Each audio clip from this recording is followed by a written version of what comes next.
We are back after the NFL draft. And I'm a little frazzled. That's my word. That's been my word for like the last 2 weeks. I come down here. I'm all ready. Get my spreadsheet up. Leave plenty of time. And my microphone's not working. So I had to go back to the old microphone. And I'm not happy about it. I'm not happy about it, guys. But we're going to turn that around. I am joined by none other than Dan Lamagna at FF Coach Dan on Twitter. What's up, Dan? Man, great to be here tonight. It's been quite the stretch. You know, we had some Scott Fishbowl invites coming out. Then we had the wild NFL draft, 15 Georgia Bulldogs drafted, setting records. So I was really proud of my dogs. And then I had this big charity event. As we all know, we have different charities that we're tied to. It was our pancreatic cancer Purple Stride event. They had 59 of them nationwide. We raised $100,000, had about 500 people. It was just a beautiful event. And then shifted to coaching flag football, 2-0 boys. Coach Dan's flag football team's 2-0. And then now it's rookie draft season, which brings us to tonight. So let's get it on, man. I'm coming off a strong pre-draft, JB. Yeah. Mitch has been busting my chops here. A little bit. And I always say the last piece of the puzzle is the NFL draft. It's draft capital. And looking at my rankings and my tiers, landing spot was not a main factor. And I can happily say that. But draft capital itself, we're going to recap our mock from pre-NFL draft. I just want to throw it away, but we hold ourselves accountable. I want to bring it up. But before we get there, Mitch, what's going on, buddy? I know you've been waiting for tonight's episode. It's going to be a great night. You know, going through all these, I'm probably in 10 to 15 rookie drafts already. I think you guys are in about the same. And the amount of take luck we see happening of people who just refuse to change their mind when the NFL is like, no, we don't like these players. And everyone's like, no, we're going to like them anyways. Hopefully we could show through our process that we don't have take luck tonight on players and show that we're willing to change. And you made a good point, and you kind of bust me about this when we were talking about Antonio Gibson, but that's not really the topic here. But I always say, and then Mitch throws it in my face whenever it works in his favor, but we have to see how the NFL feels about these players, right? Mm-hmm. And we saw that particularly with the quarterbacks and my running back too pre-draft, Isaiah Spiller. But in the other way, like I try not to, like, for example, for Antonio Gibson, mm-hmm. the Washington Commanders, I like, in my head, I went through 3 team names there. The Commanders, they take Brian Robinson in the 3rd. And it's like, that's great for Brian Robinson. He secured his value in my tiers. But were any other teams, how did the rest of the NFL view him? Or was it one team? You know, we look at the Rams with Tutu Atwell, with the Kadarius Toney, wow. even though Urban Meyer wanted him. But on the other hand, when you have 32 teams pass on a player, second round still okay. They pass again. All right, well, listen, we can still get 3rd round draft capital for running backs, wide receivers. Not the end of the world. Still in day 2. They pass again. And then for the quarterbacks, which are causing all of the mayhem, I saw Salazar in our chat, total mayhem. That is the perfect way to describe these early rookie mocks or rookie drafts, not even mocks. So really quickly, I want to run through, and if you remember from 3 weeks ago now, because last week we took off, we had our Patreon draft watch party. I was going, oh my God, you missed a show, guys. You missed a show. I was on with some of the guys until 2:30 Eastern on that Thursday. Yeah, I was in the doghouse the next day. Anyway, so in our mock draft, pre-NFL, NFL draft, we had 101 Breece Hall. I took Malik Willis at 102. Kenneth Walker for Mitch at 103. Then Wilson, Burks, Mitch, you took Spiller, London, Pickett, Ritter, Jameson, Olave, McBride, still okay. Yep. Rashad White, Pickens, Christian Watson, Jahan Dotson. And then I hammered home the quarterbacks. Boys, how do you look at the value? Oh my God, you guys are idiots. Idiots. I took Matt Corral at 205. Holy cow. Zamir White, James Cook, Sam Howell, David Bell, John Mechie. But I did say, you guys let me have the steal of the draft and Sky Moore at 211. That makes up for every single horrendous pick I had. And then, Mitch, you brought us home with Wan'Dale Robinson. So that was our top 24 pre-NFL draft. And like we always say, there's a grain of salt, a mound of salt, not even a grain, when you look at it pre-NFL draft and some of the talking points. Like for me, I talked about taking Pickett earlier than certain guys because I thought he was the safest to get first-round draft capital after Willis. Little did I know, he was the safest out of all of them. But our biggest changes from our pre-draft mock, and then I laid it out to our Discord earlier today, guys, and they voted. And as we go through our mock tonight, and obviously tonight, like, it's not going to be like we provided our, I would say, more in-depth analysis in our individual position episodes, in our pre-NFL draft mock. So tonight, going through it, maybe just talk about some of the changes and why when we go through it. But then we'll compare it to our Discord mock and all the folks in there that were voting and kind of compare how they match up against us. And then our listeners can let us know, hey, Dynasty Theory guys, your Discord kicked your butts. What's going on here? So without further ado, let's get right into it now. Post NFL draft mock. Dan, 101. We're sticking with the same order because Mitch wants to know what I do at 102. Yeah, it was a little tougher with only one lone quarterback kind of in the mix here. And it's like, do you get him or not? But, I've been watching how the mock drafts are going, tempering expectations. Still love, and I'm also a little salty. I was only one in the world that probably didn't want to listen to the Jets were going to, get either Breece Hall or Kenneth Walker. And, man, what happens? Breece Hall to the Jets. My Michael Carter dreams got shattered. So, I'm accepting that Carter. I'm still holding to a 1B, but Breece Hall is my number one, guys. I'm still standing by, just the overall talent, where they drafted him. I think he's got all the tools to be a stud back and the best running back in this draft. So Walker's landing point makes it interesting where he went, but Breece Hall is my number one. And I think most people, he's the one-on-one. I've seen some threads on Twitter that are quite interesting. I have really no other words. But in our Discord, Breece Hall was unanimous. It was, I forget how many votes we got on these polls individually, but Breece Hall still 101 for everybody here. I think that's where the agreement stops at 102. And these are picks that we have actually made. I have done this. 14-team Superflex League, where I have one quarterback. And obviously, if I have one quarterback, I'm still a little bit of ways.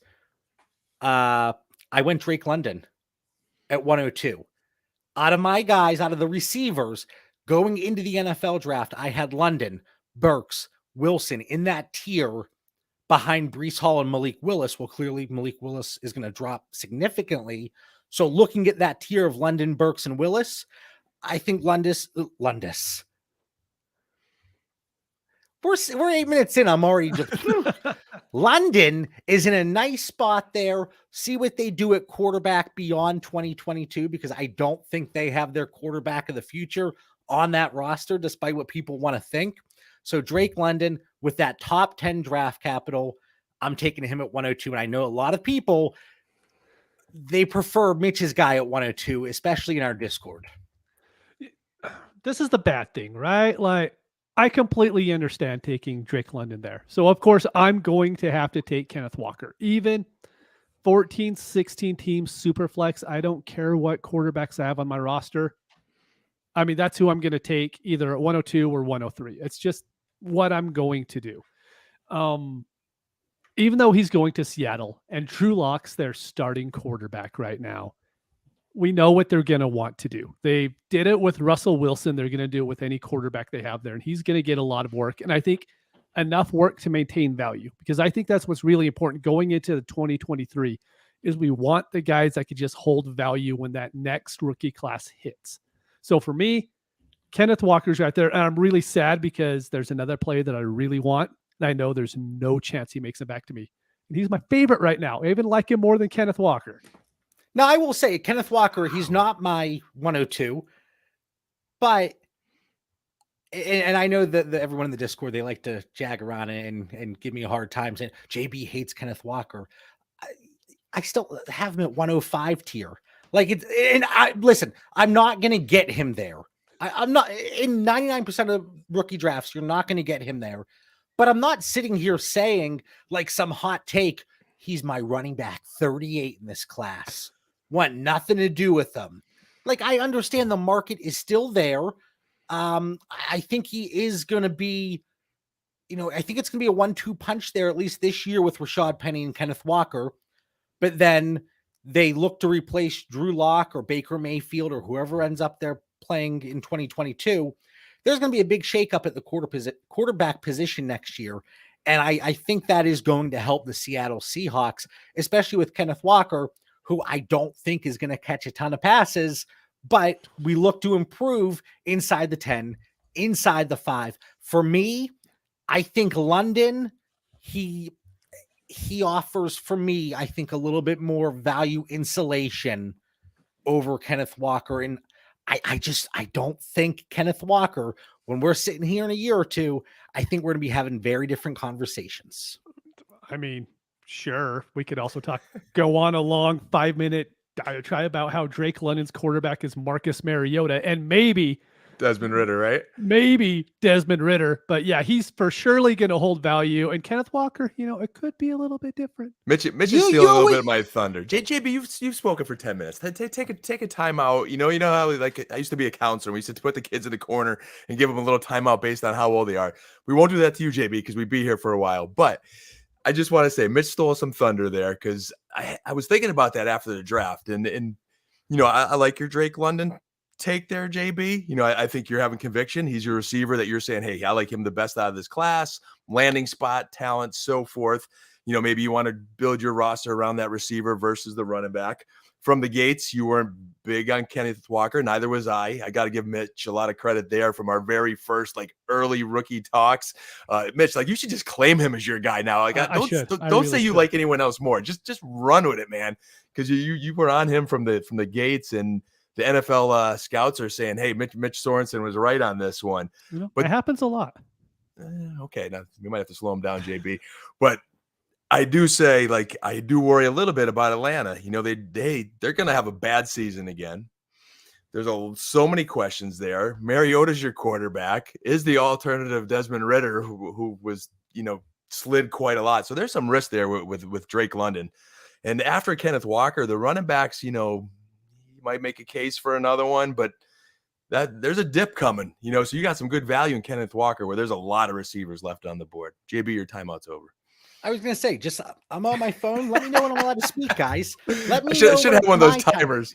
But listen, everybody out there listening, do you see how aggressive it gets? Because I expressed a concern, and I didn't say Drake London will hold value. I said, I think he does. Okay? So, oh my God. We didn't say anything. You would think that I went and stabbed Mitch's grandmother in broad daylight, just done. Well, because I say I would take Kenneth Walker 3 spots later. I'm sorry. That's completely fine. I understand that that's how you feel about him. It's your loss in rookie drafts. That's okay. We'll let all of the league mates take advantage of that. But I really think we spent 15 minutes on 3 picks, so maybe we can make it to 105 by the 30-minute mark. I don't know. Well, no, in the Mock's defense, I had to get my monologue to start the show, and it was a long one tonight. It was a long one. I was all amped up after our Patreon draft party where we had 25 people in the video, audio chat both nights. That was fantastic. I'm still hyped up on that. So Dan, 104, take it away. So 104, I'll go quick here. To me, I think JB taking London with all those receivers on the board, let some value slide. Again, Mitch was happy with Kenneth Walker at 3. As I said at 101, Breece Hall was definitely my guy definitively. I'm confident in that, but that allows me to get Kenny Pickett at 104. So this is where I'm going to change from our pre-draft. And to me, this is conviction in the Pittsburgh Steelers organization, something that JB, even though he calls it his team and lives in Pittsburgh and should have been on the Kenny Pickett train when I asked him very early in the Dynasty Theory series, JB, isn't that your guy, man? University of Pitt, Kenny Pickett. And it just wasn't there. But then Mike Tomlin says, that's my guy. So I believe in Mike Tomlin and the only quarterback in this draft with some really good value. So at 104, I'm very happy to land Kenny Pickett. Let me say, to add context, there's only one situation that I would be okay with Kenny Pickett at 104. And I've talked about this with several people via DM. If I'm in a 12-team super flex, let's stick to that because I know everybody doesn't play 14 or 16 teams. 12-team super flex, I also have the 105, 106, 107, 108, because I think I would hammer the receivers through 108 there. Then I'm okay taking Pickett if I don't think he's going to slip to my next pick. But if I'm sitting here, I understand Kenny Pickett's the only quarterback here with first round draft capital, still slipping to 20.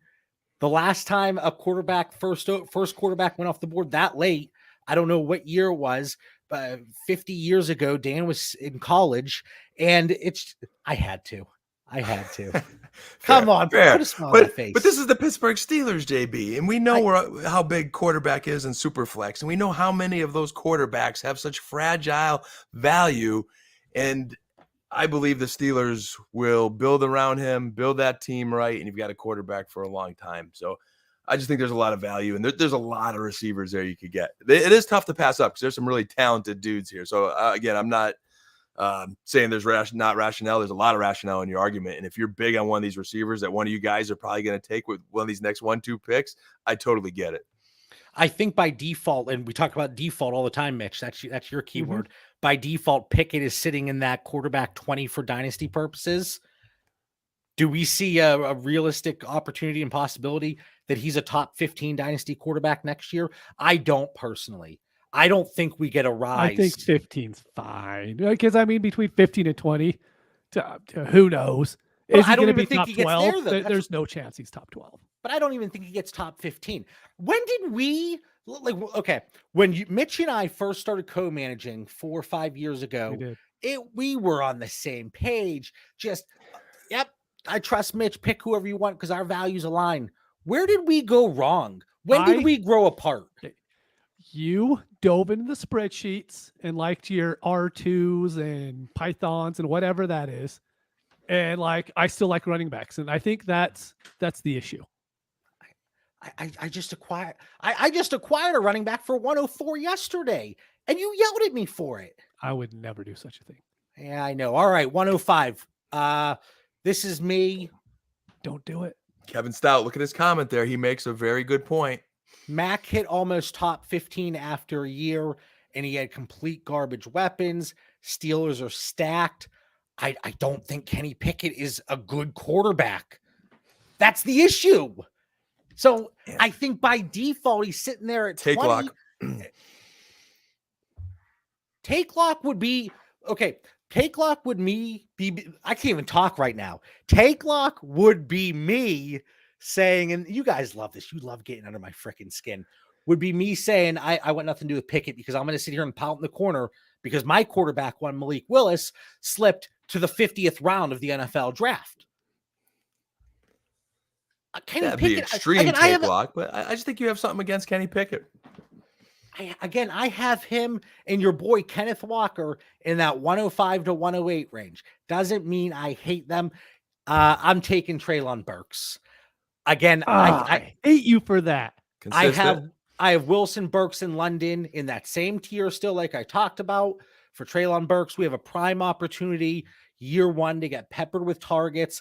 And I know he's not A.J. Brown, not saying he is, but they move off of A.J. Brown during the draft and immediately go and take Treylon Burks. Mm-hmm.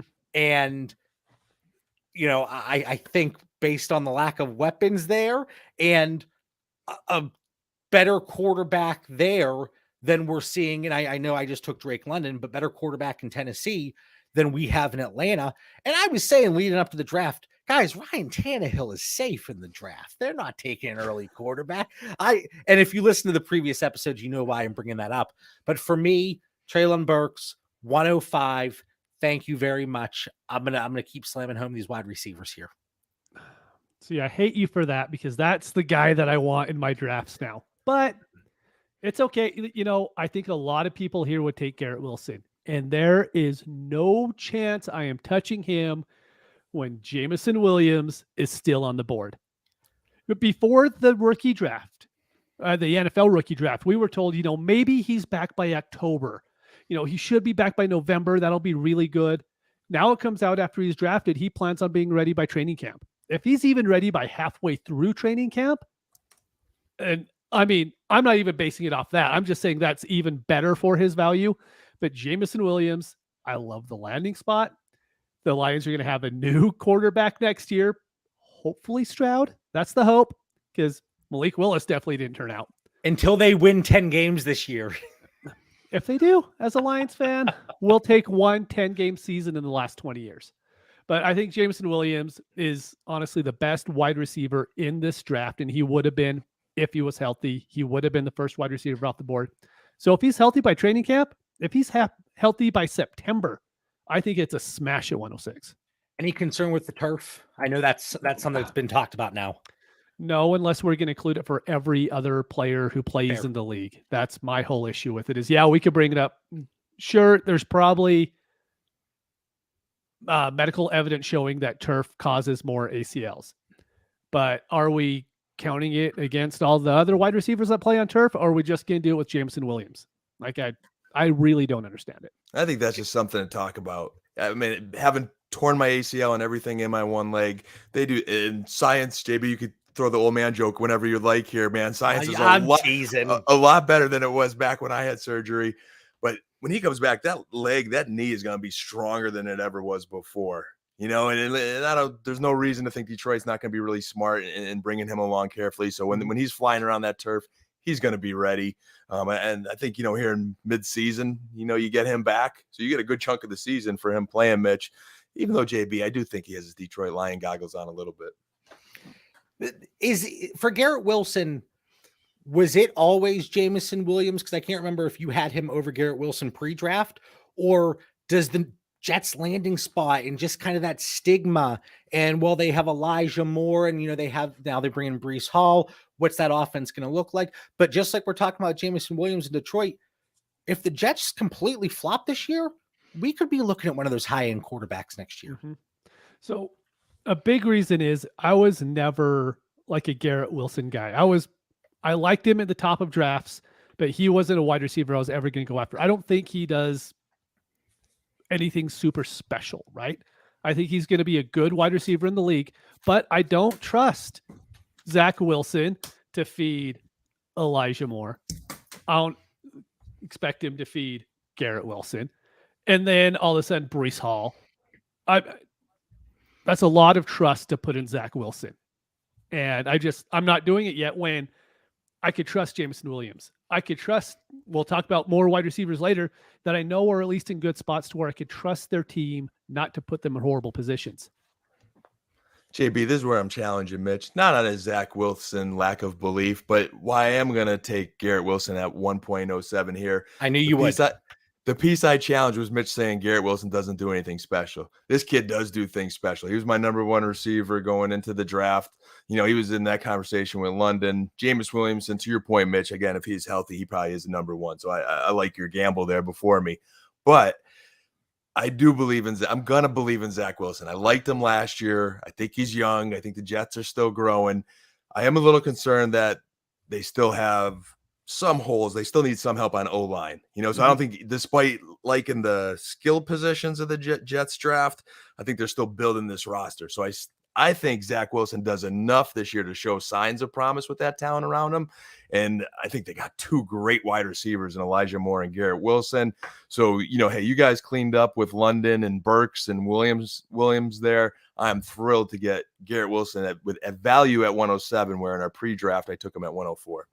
So the Jets move does bump him to 107 for me, but I still think I'm getting a potential elite receiver. Mitch, how far down do we have to go there for you to take Garrett Wilson? I have him at 108, so not very. Okay. Okay.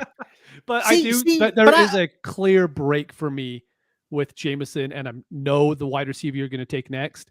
There's a clear break there for me between them and Garrett Wilson. See, I respect where you have that gentleman in your tiers. Thank you. I respect you as a person. You're going too far there. Yeah, nobody's going to believe that. Anyway, so to compare it really quickly, because I kind of got away from this, comparing it to the Discord mock that we did earlier today, which went Hall, Walker, London, Burks, Wilson went 105 there, Pickett 106, Jameson Williams 107. So there's a top 7 there. Yeah, I think so. And I think there's a very clear top 8. If you want to move Garrett Wilson, if you don't like Treylon Burks, whatever the case may be, Kenny Pickett, you talk about him going a little bit later, but Chris Olave rounds out this group for me. That trade they made to move up, they gave up a lot. And we all on our stream, we were hooting and hollering, here comes a quarterback. It's got to be Malik Willis. And it was Chris Olave. But he is in that top 5 for me between London, Burks, Wilson, Jameson Williams, Chris Olave.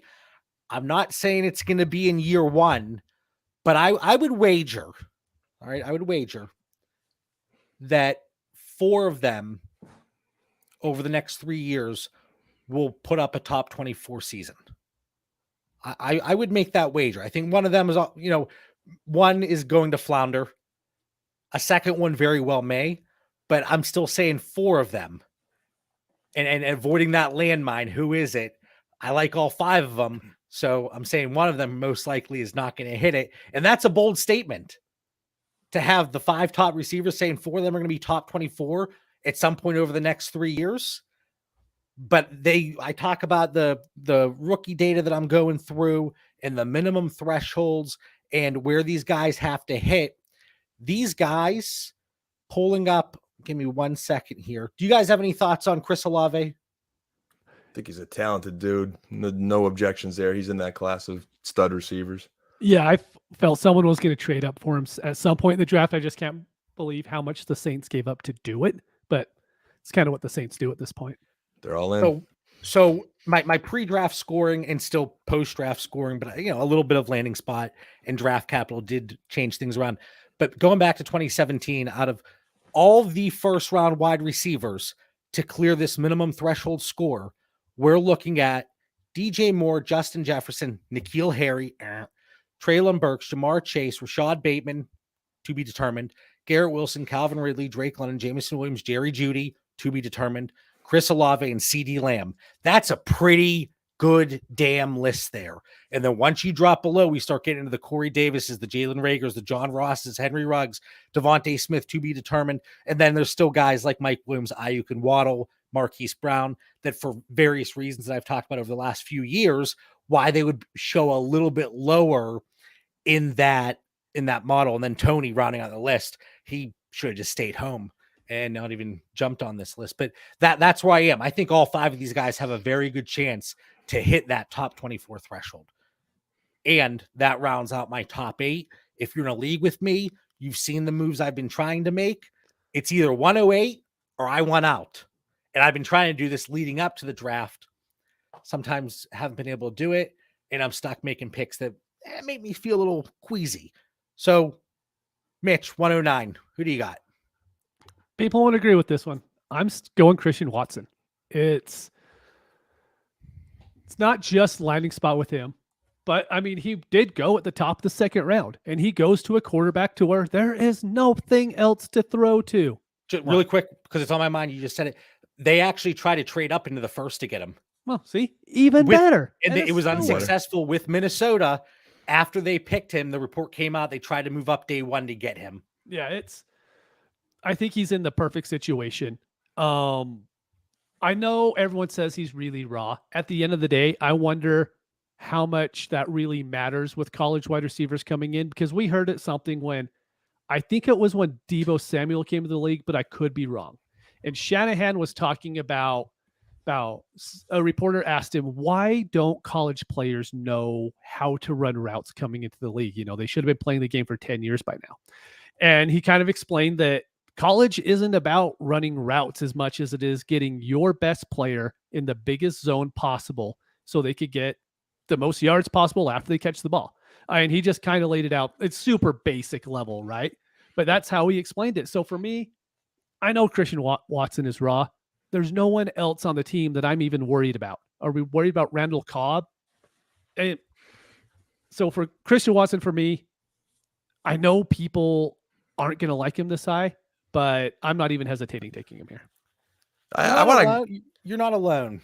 Yeah, I want to agree with you, Mitch. I don't know who those people are you're referencing, but I even think we went back to the last episode of Dynasty Theory, and I think, I remember speaking well of Watson. I kind of had him in that George Pickens tier, and boy, you land at Green Bay with Aaron Rodgers at pick 34. That's a beautiful spot for, hey, we look pre-draft, we have our guys, we're evaluating talent. We like certain guys. If we like certain guys and they go to someplace good, that's a winning combination. So Watson's definitely cemented himself in this category, this area. Wasn't going to be who I was going to take, but if you took my guy, Mitch, I would have taken Watson. So I don't know if you want me to segue in, JB. You look like you had another point there on Watson. Yeah. Mitch and I, we co-manage a few teams, and we just picked Christian Watson at 110. I didn't want the pick. I team player. But that's being a team player, because again, the last few years I've steamrolled Mitch a few times because, quite frankly, he's just like, sometimes he's like, do whatever you want. You're gonna do it anyway. Pretty much. I think that's a direct quote. But I wanted to give this pick to you again. Oh, there's some history here that we aren't really mentioning. Before we actually made the pick, John kept trying to trade out, and the person we're going to trade with said, "No, I don't want to do it anymore." And then so John said, "Okay, you know what? I think we're going to have to pick Watson here." And I was like, "Okay." I said, I think we're going to have to pick. Left that trade talk out of there. I like that. But for me, Watson would be down to 112 at the highest. Wow. But again, that's me being a team player, because I see. That's how I am. So now, Dan, that's how I describe you. that team player, Johnny the team player. Dan, 110. Who do you got? Watson went 111 in our Discord mock, by the way. So here we go to 110. Again, Mitch took the Watson decision off of my hands. There's still some talented receivers here, but this pick to me is similar to my Kenny Pickett pick. I'll bet I know who it is. We are in a lot of leagues, even a 12-team league, but we are in a lot of leagues that are 14-team, 16-team. So to me, when I took Pickett at 104, I know teams need quarterbacks. It's no different in running backs. And before that cliff drops for me, I love this landing spot. I know there's talent there. I watched the guy all year. All right. I had some concerns, but when you go to Buffalo in a great organization like that, in an ideal situation where we know how Buffalo is with backs, give me James Cook, baby. At 110, I am very happy to get James Cook in my running back mix. You know, when you go see a movie and you're super excited about it, and then the plot starts to play out, and you're like, oh my God, that was so obvious. Like, come on, the writing here is on the wall. It's horrendous. That was Dan with that James Cook pick. But I have him in this tier too, so I can't talk too much. Mitch, you messaged me earlier and you said, I don't get the James Cook love across the board. I know. What's your issue? What's your concern? Was it pre-draft, post-draft? No. Where are you looking to take him? It's the player in the fit. Like, James Cook is a great receiving back, right? That's what he came out as. And maybe he can run between, maybe he can do other stuff, but that was, what everybody described him to be. Then he's going to go to Buffalo. It's not really the receiving backfield I'm looking for a player like that. And I was always hesitant on the Buffalo backfield. If Breece Hall went to that Buffalo backfield, I was worried about it. I talked about it many times because I think Singletary is still going to see the field. Not a lot. I mean, Cook is definitely going to get more work than him probably, but they don't love using running backs in that offense anyways. So while everyone's like, yeah, we're going to use a first-round pick on a running back, this reminds me of every single late first-round rookie running back that ends up creeping up, and it happens almost every year, and those running backs just aren't aren't that great. I got to challenge him here, JB. Where I think it's different, Mitch, is there's pedigree there. This guy could take it to the house at any point. Now, wait, let me finish. I think Buffalo has been trying to find this guy. They've been trying to find a run back. You remember when Matt Breida had like a little tiny splash, and we all knew, hey, let's get Matt Breida and let's trade him, okay? Because he's got a track record. But what were they saying when Breida was kind of giving him a little spark? Oh, he gives us some juice we didn't have. He does a little bit of this. But this guy's better than Matt Breida. Like, I mean, he could take it to the house anytime, but could do more things than Matt Breida. So I think Buffalo's looking for this back to help them out, and the talent is there, man. Dalvin Cook's family is going to rise in Buffalo. Is Cook's biggest thing is he's better than Matt Breida? Because I sure hope so for spending a first-round rookie pick on him. Well, I'm saying Buffalo's looking for some help in the running back backfield. They haven't been able to find it. They're trying so hard. They're giving guys like Matt Breida an audition. Zach Moss didn't work out. Singletary keeps getting an extra chance, and he earned it last year. Singletary came in great shape and played solid, but there's so many points to be had in that Buffalo offense that just keeps getting better every year. Hey, the worry that we had before, Mitch, to your point, was how many carries he's going to get. Yes, we know he's not going to be a bell cow, but hey, if you can give me 15 to 20 touches, have some of them be receptions in PPR, and know that he could take 1 to the house, 2 to the house. He's going to be a contributor. If he does that, I'm in too. I'm just saying, if he gets that many, I'm completely in as well. We're working through. We did our preliminary projections, and I know we're talking to Dan Lamagna, the 2021 champion of the fantasy. Was it Fantasy Nation, baby? I know, but I would be shocked year one if he averages more than 10 and 12 touches a game. Shocked. Now, here's my thing with James Cook. Nice receiving profile. There are some concerns in terms of the way he was used, but that's one of the selling points. We talk about running backs going to Georgia, right? You're not going to be worked into the ground. Okay. Buffalo showed their hand trying to sign McKissick. Chris says in the chat, absolutely. So we kind of had that idea.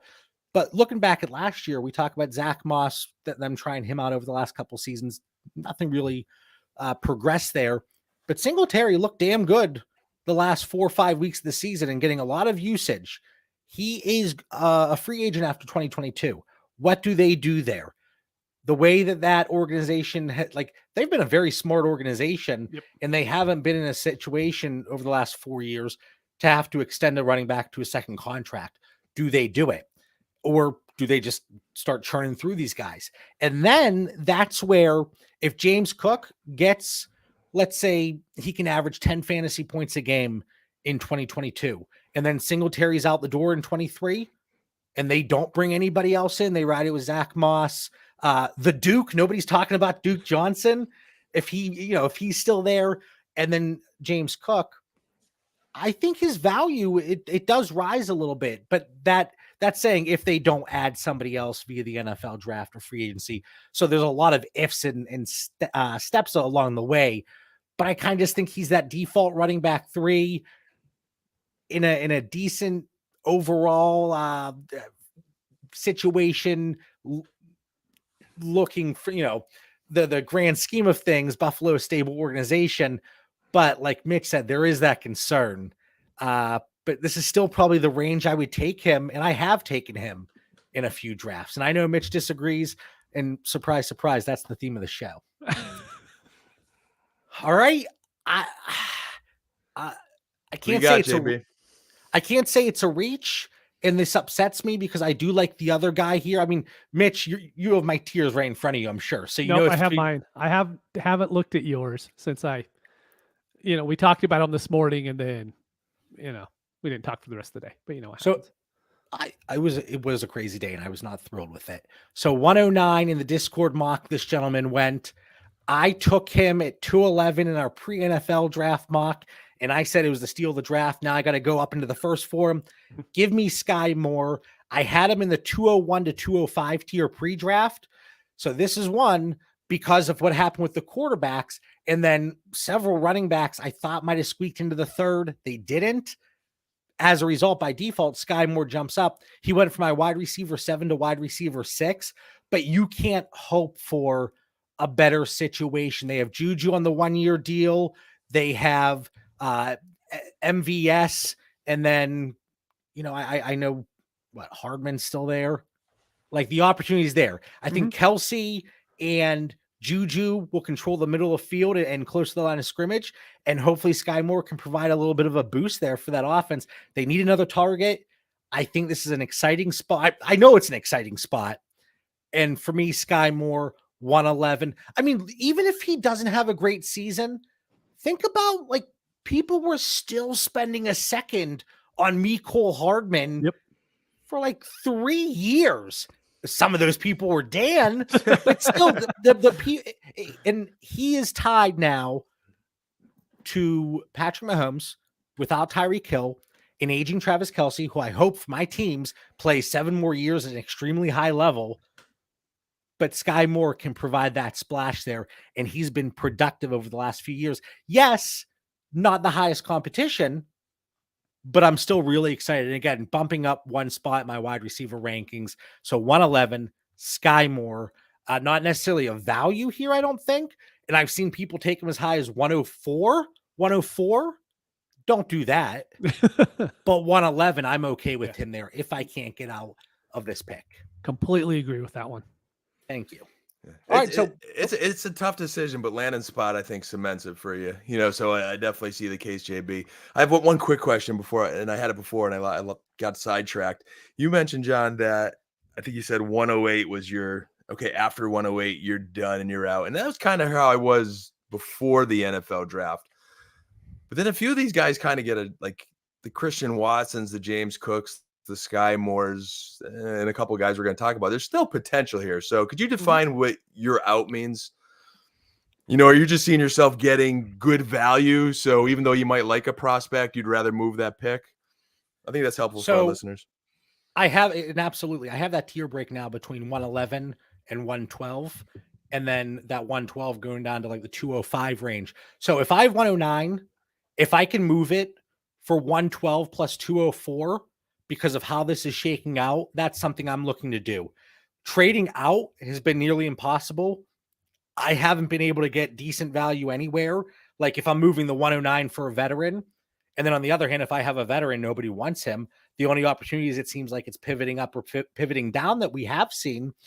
So if I could do 112 or 201 plus 203 with the way this draft is, I mean, value-wise, I use air quotes there, it's probably a loss, but I'm okay adding two guys there in that next tier as opposed to just going Sky Moore. But then when we get to it later, it's when I would love to package up guys in that 206 to 304 range, package them up, get into the top 205. So like that. Love the top 8, trying to shimmy down a little bit there in the middle, end of the first, beginning of the second, and then creep back up towards the end of the draft if possible. Is it always possible? No. So I'm still going to have a decent amount of the Sky Moores, the James Cooks, the guy that Mitch is going to take here at 112, I'm sure. You think so? David Bell? Yeah. And I have. Oh, really? See, David Bell. I thought you guys were both going to disagree with David Bell there, but I do. Look, I know as a prospect, he doesn't come off as the best prospect as far as he's a fine prospect, everything, right? But man, that landing spot with Watson, it looks so good. I mean, the rest of these guys, I kind of have faith in, but for whatever reason, David Bell just, to me, I don't want to miss out on him. There's certain guys to where I'll just get stuck on in rookie drafts and I'll end up with a really high rostership percentage of him. And right now, David Bell is that guy because I'm taking him before everybody else is willing to. And I'm willing to get him there right after Watson and Moore off the board. That's who I'm taking over James Cook. The 40 time, the metrics at the combine, that spooked a lot of people. And I thought he was going to be a top 50 pick. I thought he was going to go in the second round of the NFL draft. He didn't. But still, day 2 draft capital, I'm still okay with it. I've talked about that several times. And I talk about my pre-draft scores. These are all the second round wide receivers that hit the minimum thresholds that David Bell hit, okay? Christian Kirk, Terrace Marshall, okay, Curtis Samuel, Kenny Golladay, Cortland Sutton, Juju, DJ Shark, Elijah Moore, Chris Godwin, AJ Brown. In terms of hitting top 24 numbers, Terrace Marshall, probably never going to hit it. Elijah Moore hasn't hit it yet, but let's give him at least one more season. And the rest of that list, it looks pretty good. And then we see a significant drop after that. So David Bell, day 2 draft capital, nice landing spot. Deshaun Watson, see what that offense looks like. Hopefully they throw a little bit more, open it up, that him and Amari Cooper can thrive. But I mean, there's issues and question marks with every player at this point.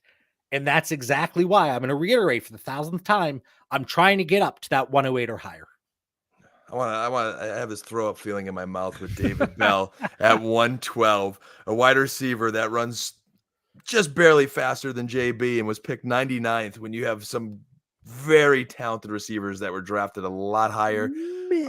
Talented receivers. The spot is attractive. I'll give you that. You know, the kid's a good route runner in college. Will that translate to the NFL? We'll see. Yeah, it's tough to get excited about that one for me. So who can we get excited for at the 201? Time, really quick. Torture, Mitch. I did really quick though. There. That was so good. Sorry, really quick. I know it was a great segue, but I've gotten David Bell as late as pick 23. Oh, I believe it. Like he's not sexy. Mm-hmm. He's not, you know, but he's going to be that reliable guy that, you know, he's going to open the car door for you every time you get in that car. He's going to pay for your movie ticket. He's going to be that guy. And that's the guy that we want to take home to meet our parents. I don't know about you, but that's David Bell. All right, damn it. Who's 201?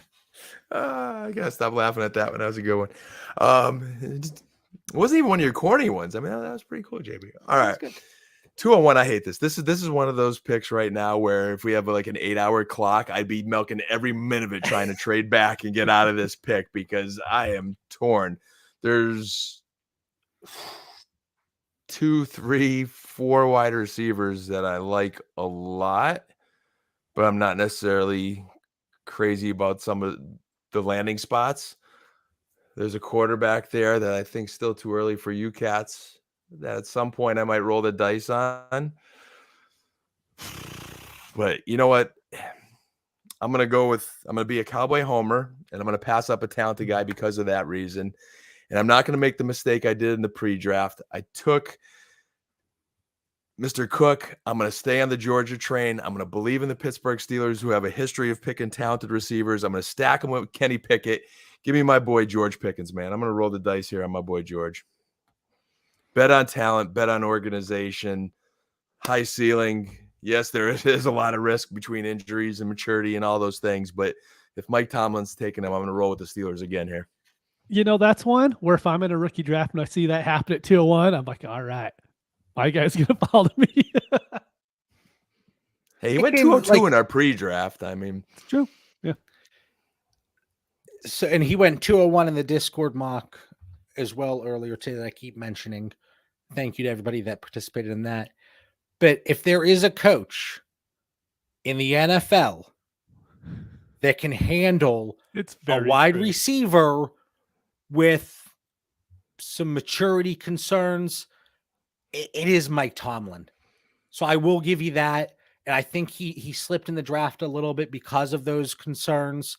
But also I can't see him making a year one splash. And again, I'm not saying you need to go out and put up 300 fantasy points in year one, but I've talked about my concerns with Kenny Pickett, and I think they're really going to utilize the running game as much as they can. But also, you still have Deontay Johnson, you still have Chase Claypool, and hopefully Pickens can grow up a little bit from the reports that we've heard. And he can, I mean, I would love to see him really flourish in Pittsburgh, but there are concerns there. With that said, I could take him as early as 112. It's just, there's so many guys here. Sure, I could see it. And Pickens is in that range. Talent's there. He could be better than Claypool. You talk about the run game. He's a nasty blocker. I mean, he's got such talent at wide receiver. Again, it's just a bet on talent here. I'm going to go for the ceiling. That's fine. Who are you going with, JB? Who are you going to just kind of, All right. Pickens went 201, like I said in the Discord. We got Pickens, Watson off the board, Bell, Cook, Sky Moore, everybody in my top 8 clearly. Oh man, I think my Like, guy's going to be there. I There's I one hate that I love here. I hate it. And I say we as a dynasty community, we have made this mistake countless times. How often we see a first round receiver slip because I don't really love the landing spot, this, that, or the other. It happened with Brandon Ayuk, right? Like he was slipping in a lot of rookie drafts when he was coming out. And it's those market inefficiencies we talk about. And I don't love this gentleman by any means. I actually I think he's more likely to bust than the other first round players. But again, that's why he's going in this range at 202. And you can sense that I'm not thrilled about it. But give me Jahan Dotson, first round draft capital, going to Washington, him and Terry, Antonio Gibson, several weapons in that offense that if Carson Wentz can hopefully do something, if not, he's gone after 2022. And if they don't win this year, maybe Ron Rivera's gone after 2022.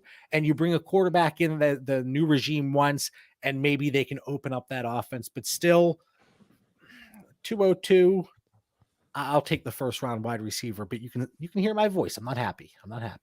I get it. Like, go ahead. I think it was a smart pick. Yeah. He is my 202.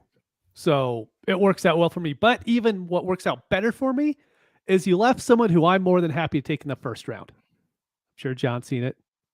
It's Alec, not Alex. Alec Pierce. Indianapolis has looked for another wide receiver for a while. T.Y. Hilton's been injured the last few years, and I think he's going to come in. And we know Matt Ryan could feed multiple receivers, tight ends. He could actually put a legit offense on the field. So even with Jonathan Taylor there, I think he can make Pierce at least fantasy relevant enough so that he gains value, because I know right now everyone else has him a little bit lower. But for me, I'm more than happy to take him in the first round because I trust that offense. Alec Pierce in a good situation. You're like most of these picks here on out, you're not going to get too much argument from me. Right. And I know that the lack of conviction. What'd you say? I might with my next one. Yeah, but the lack of conviction, I know it's not a screaming endorsement for any of these guys, but that's the point where we are in this draft. And I know like there's a good chance that 3, 4, 5 of these guys that go in your second round of the rookie drafts, they ultimately go on to produce a top 24 running back season, a top 24 wide receiver season. It very well could happen. It's not looking pretty right now. So Dan, 204. Let's get through these last 9 here rather quickly. Just quick comment on Mitch's Alec Pierce. I really like that pick. I would have been very happy taking him at 204. He was a receiver I liked. Maybe didn't have enough conviction to put him in that second round of our pre-draft, but definitely talked him up. And then when an organization like the Colts takes him, I think there's a great opportunity for him. Hopefully he goes down a different path than Paris Campbell. But he was injured. Come on. No, that's why I kind of smirked when I said it. That's why I get it. Hey, we're wishing good things for Alec Pierce. 204, I just can't pass it any longer. I'm going to stick with my conviction from how I feel about him as a quarterback. And we talked about this. There's no take lock in taking these guys first round and staying there. But at 204, when we're at that fringe spot, I love Malik Willis. Oh, I just think I think you're only going to keep that athlete off the field. Let him groom a year in Tennessee. I think there's a future for this kid in the NFL. I do. If teams thought that, why would a team not have taken him in the second then? How many of these teams that needed a quarterback just kept saying, no, I am not going to bet on a third round quarterback. That is not a profile I'm going to endorse. Not at the 204. Because he's a project. And I think this is a very deep offensive line, a very deep defensive draft, very talented wide receiver draft to a certain extent. Where he got him, I think there's still potential there in Tennessee. The landing spot is good. Dan, let me ask you a question. And I talked about this in the chat, and I certainly believe it's true.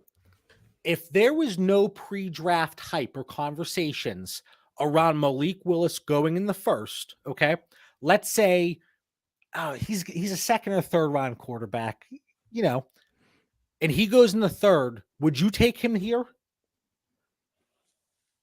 If there's no pre-draft hype and he went in the third, well, that's a different conversation. But I actually like the kid's film a bit. I like what he did at the combine. I like the I kid's had him character. I like the kid's work ethic. Like, I think there's a talent there. And I think an organization's not going to put their stamp on a kid that is a little bit of a developmental project that is going to take a little bit of time. But at that point where they got him, I'm sure Tennessee's saying, hey, this kid has a shot. If he doesn't pan out at this point, it's okay. But man, quarterbacks are hard to come by, especially one with that much athleticism. Like, I think he could have an opportunity in the NFL in the future. You're betting on a bad. He would be a tremendous outlier. But who am I passing up at 204 that I can't afford to roll the dice on Malik Willis? Plus, there's people that would trade for him too. So at 204, I could potentially easily move him this year or next year. Dan, that's a very good point, because as much as I am against Malik Willis, I don't think anyone should draft him this high. Other people are drafting him in the first round. So there is going to be a market for him. But I just want to say this as far as Willis as a profile. I had a tweet go out a little while ago about player comps, and everybody is comping him to Jalen Hurts. Jalen Hurts is the top 1% of what could possibly happen with that profile. More than likely, he won't even turn out to be Deshaun Kaiser. I mean, that's more than likely what could end up happening with him.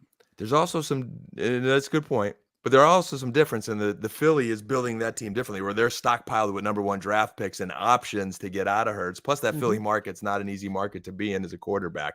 In Tennessee, it's a little bit quieter, and I think Tennessee may not have those outs in a couple years. But my biggest point is, all I'm passing up on here is John Mechie or Rashad White or Isaiah Spiller or whoever you like. Ruin my picks. No, whoever you like. Like, I am willing to take this kind of gamble at 204 in this year's draft. Next year's draft would be another story, as the offense is going to be deeper.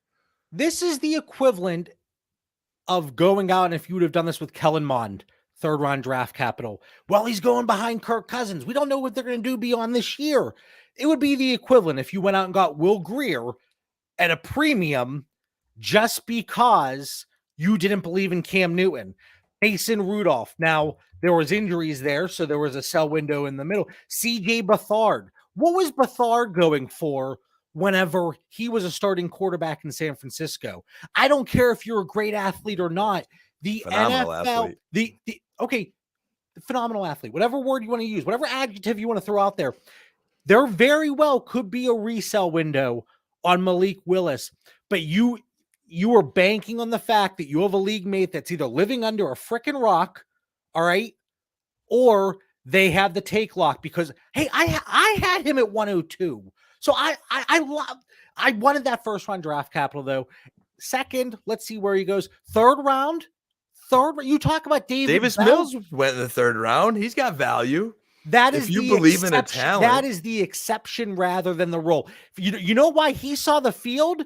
Because you have Deshaun Watson with off the field issues and refusing to play for the Texans, and he hated the owner. That is an extreme circumstance. And that now we get 4, 5 quarterbacks coming in next year.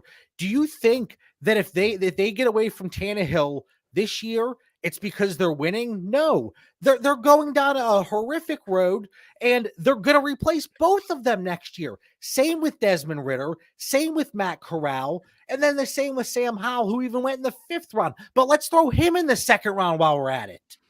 Sam Howell is not Malik Willis.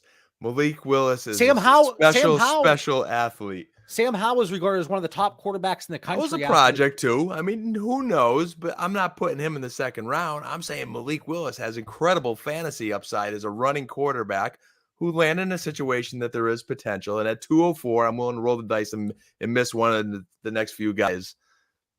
Earlier, JB, you deserve this rant, but at 204, there's nothing wrong with gambling. Maybe I have a little more risk tolerance than you did, and I could gamble a little bit at 204. I can't put my stamp of approval on this. I don't know if I'm going to be able to go to sleep tonight. This is conservative John speaking. Conservative John. Malik Willis at 204. I can't.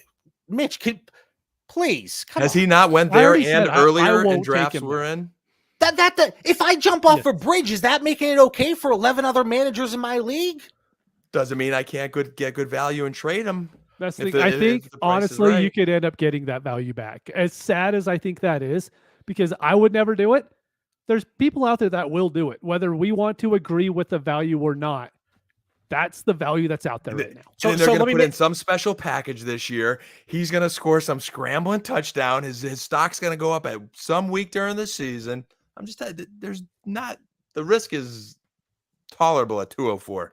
You have people fading Trey Lance this offseason, already writing him off as a bust after he had packages thrown in. He's getting 20 carries a game whenever he fills in for Jimmy Garoppolo in relief. But now Jimmy, who everybody hates, and Trey Lance, a better prospect than Malik Delay a Willis. game. Delay a game 3 flag. We're over an hour in the show right now. That's a delay a game, JB. I think you right. need to get to your pick at 205 because of that penalty. This is 2 PPR for tight ends. Give me Trey McBride. You got to be patient with him if you're taking him, though. I know Zach Ertz is there still. Obviously, I like Zach a lot, but be patient with Trey McBride. He's a hell of a prospect, and Frazzle John is out. I'm frazzled. All right, 206. Mitch, rattle it off. So I'm switching up here. I was going to go someone else, but seeing how this draft is going now, I want Dameon Pierce because I don't think he's going to actually get back to me because I think Dan was going to take him next pick was my thoughts here with how much he's talking about running backs. But I think that's what happens with the running backs in the second round is you start thinking, oh no, I'm not going to get one. I need to take one a little bit higher. And then you have 3 or 4 different managers do that. And that's how Dameon Pierce ends up being the 206 in a dynasty draft when he really should be closer to the back end of the second at the soonest. But I think this is where we're going to end up seeing him more often than not once ADP starts hitting pretty good.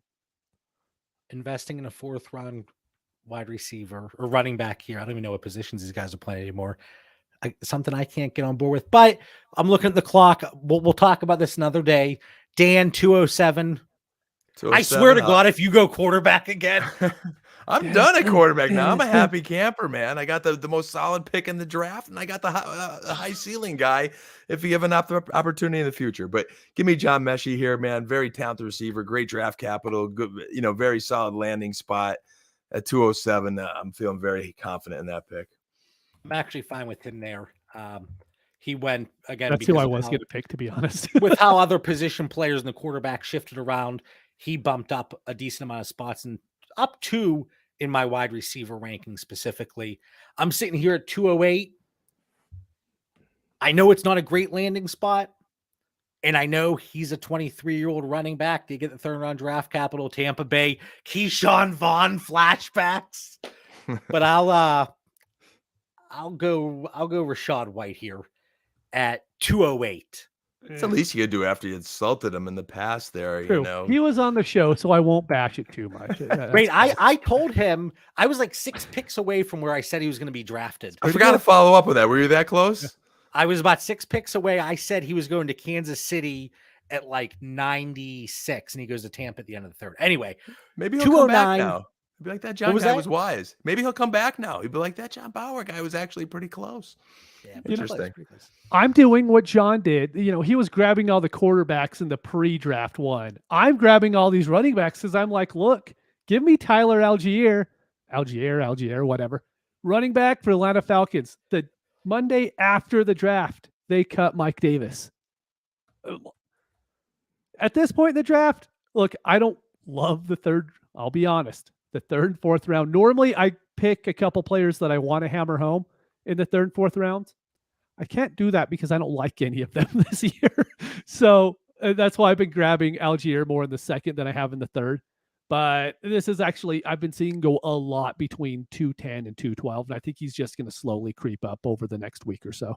Can I say for Dameon Pierce and Tyler Algier, if that sell window presents itself in 2022, cash out.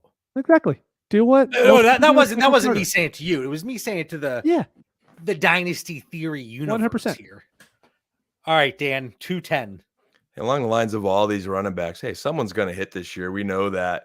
I was high on him pre-draft. I'm still high on him.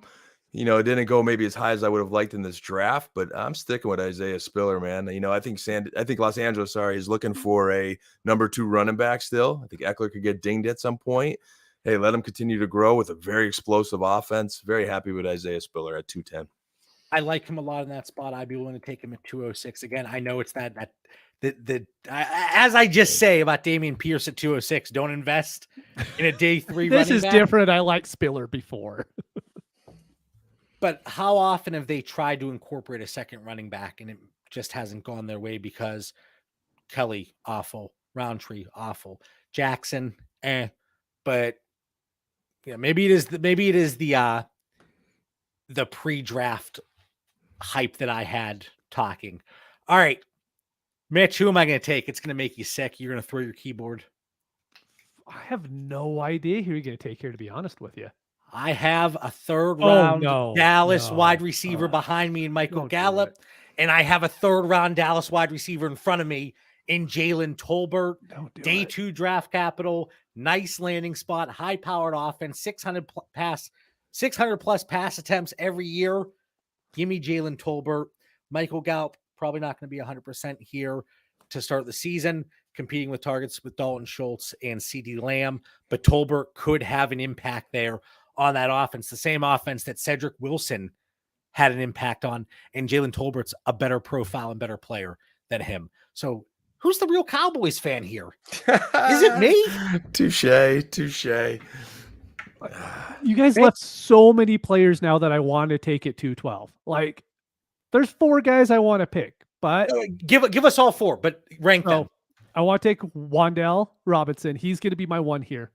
I don't hate the quarterbacks here. So if I see someone take Desmond Ridder at the last pick in the 2nd round, I'm not going to even blink about it because I could live with Willis here too, honestly. Right. And then I like Brian Robinson, and I really like Zamir White. Zamir White's just the guy to where if he could stay healthy for a year in that offense, I'm loving him for 2023. So those are the ones I'm going with. I'm going to go with Wan'Dale, and it kind of matches up with what I did pre-draft too. So that might be a reason why. And are there any guys left on your board in the top 24 that you would consider here, just for listeners, if they're looking at that 212 spot? Roll the dice kind of guys again. I mean, hey, Mitch mentioned Desmond Ridder. I'd put maybe Matt Corral and a Brett there in that Carolina situation. Mm-hmm.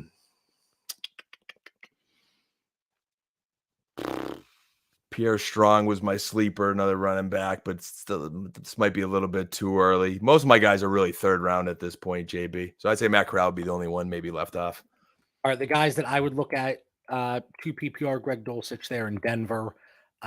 We liked him pre-draft, still like him.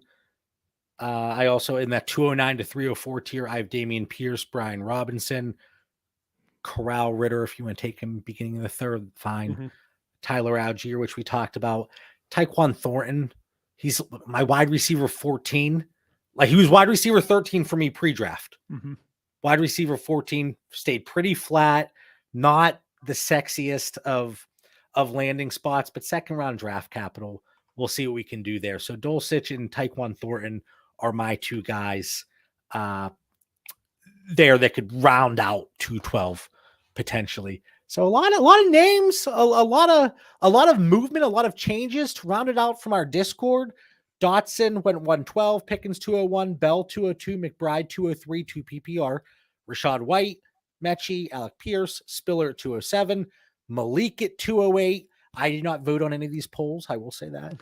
Damian Pierce 209, Tolbert 210, Ridder 211, Wan'Dale Robinson 212. So not too much variance, but a few guys that were off just a little bit. Final thoughts. It's Dan's bedtime. A little longer episode tonight, but listen, I am still so jacked from our watch party. Like, that was a freaking blast. So Dan, what do you got for our listeners? Final thought. Final thoughts. You know, I like putting the puzzle together of, you know, we talk rankings, looking ahead to next year. 4 p.m. today was the unrestricted free agents where they could sign with the team without accounting against the compensatory draft pick formula. So there's still some talented guys out there, you know, the T.Y. Hiltons, Julio Jones, Jarvis Landry's, Beckham's. You know, there's some guys out there that I am going to watch to see where they land and see how that kind of plays in. Nothing earth shattering, but, you know, some guys that may come to relevance a little bit or bump somebody's reps, maybe impact your guys' projections. So we'll definitely keep a close eye on that as we go and continue to evolve our rankings. I can't believe Landry's still sitting out there, honestly. Not talking about high draft capital in terms of upcoming rookie drafts or anything like that, or value that we'd be looking to move. But that's a good call. I think that would be, I'm interested to see where he goes out of the, I think, entire group of remaining free agents. Mitch, episode 157. What do you got for our listeners? A little bit of a soapbox, but you'll hear us getting on each other back and forth about these draft picks and stuff, but it's because we honestly believe in what we're saying. This is hot take time on Twitter, to where you will see honestly, they're just dumb. There's no other way to describe it, but there's like really stupid takes out there that a lot of people say. And I think, like, if you're a content creator, whatever you want to call yourself, if you're actively costing people money just so you can get likes on Twitter, I think it's almost pathetic. But that's all I really had to say. Sorry, I just had to get that out there. Jesus, Dan, what does Mitch say about us when we're not around? Holy cow. Well, we want to thank everybody for tuning in, especially everybody that was in the live chat tonight. Really fun episode. Hopefully you enjoyed the mock draft here post NFL draft and helps get you ready for your rookie drafts here coming up. For Mitch Sorensen, Dan Lamagna, I'm John Bauer. We'll catch everybody next week. Have a great night.